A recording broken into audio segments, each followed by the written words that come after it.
దేశంలో బంగారం ధరలు బగ్గుమనేటోరకు బయటి దేశాలకెళ్లి స్మగ్లింగ్ చేసేటోళ్లు బగ్గనే మోపైతున్నారు.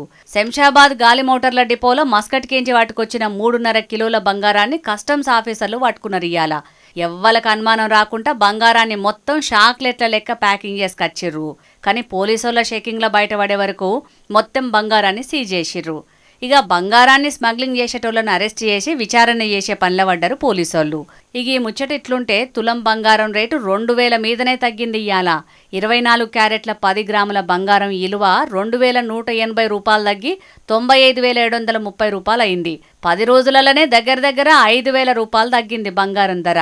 స్టాక్ మార్కెట్లు కదా, పొదటీలు పెరిగి మాపటీలు తగ్గినట్టే బంగారం రేట్లు కూడా ఒకనాడు పెరుగుతున్నాయి, మరోనాడు తగ్గుతున్నాయి.